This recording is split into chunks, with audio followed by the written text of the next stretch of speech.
hampir Australia, tersebar perbicaraan Presiden negur menteri karena pergi ke Singapura dulu, itu tersebar. Yang ini tidak ada, ini cuma data-data umum yang sifatnya sebenarnya perihal surat ini, perihal surat itu, isinya sampai detik ini belum ada yang dibobol. Motifnya ternyata juga gado-gado, ada yang motif politik, motif ekonomi, motif jual beli gitu dan sebagainya. Sehingga juga ya motif-motif kayak gitu itu sebenarnya tidak ada yang terlalu membahayakan. Bahkan kalau dari hasil kesimpulan tadi, apa yang disebut Bjorka ini sebenarnya tidak punya keahlian atau kemampuan membobol yang sungguh-sungguh, itu hanya ingin memberitahu kepada kita menurut persepsi baik kita, ingin memberitahu bahwa kita harus hati-hati, kita bisa dibobol dan sebagainya. Tapi sampai saat ini tidak.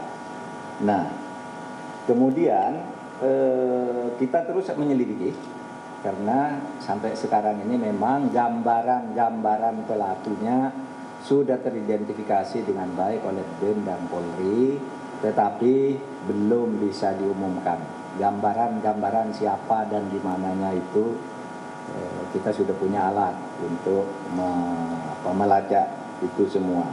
Nah, saudara, kita membuat satgas untuk lebih berhati-hati karena dua hal. Pertama, peristiwa ini mengingatkan kita agar kita memang membangun sistem yang lebih canggih.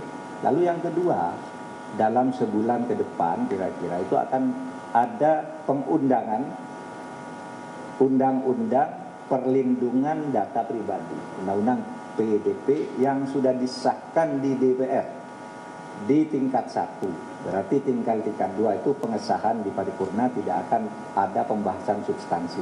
Itu memang juga memuat arahan agar ada satu tim yang bekerja untuk keamanan cyber. Dan untuk masyarakat Indonesia yang data-data yang sifatnya rahasia sampai sekarang belum ada, ya, sampai detik ini. Tapi kita akan menjadikan ini sebagai peluang kita, sebagai pengingat kepada kita semua untuk sama-sama berhati-hati. Sekian, terima kasih.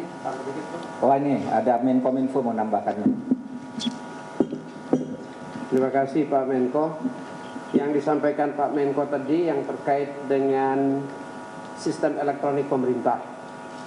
Tapi saat ini saya juga ingin menyampaikan bahwa serangan-serangan cyber juga dilakukan terhadap sistem elektronik privat. Karena kepada penyelenggara sistem elektronik privat diminta agar betul-betul memastikan keamanan data di sistemnya masing-masing. Karena itu adalah kewajibannya. Memastikan teknologinya terus diupdate, ditingkatkan, memastikan tata kelola dan sistem manajemennya terus diperbaiki dengan melibatkan tenaga-tenaga yang ahli.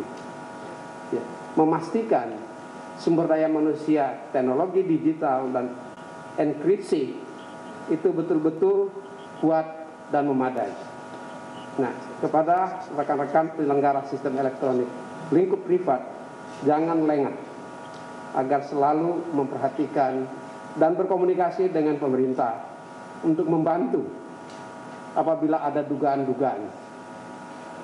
Berkomunikasi dengan pemerintah untuk mendapat masukan dan input sehingga bisa menjaga sistem elektroniknya dengan baik dan dapat melaksanakan kewajibannya untuk memberikan perlindungan terhadap data pribadi masyarakat yang ada pada sistem elektroniknya masing-masing. Terima kasih. Cukup ya. Terima kasih.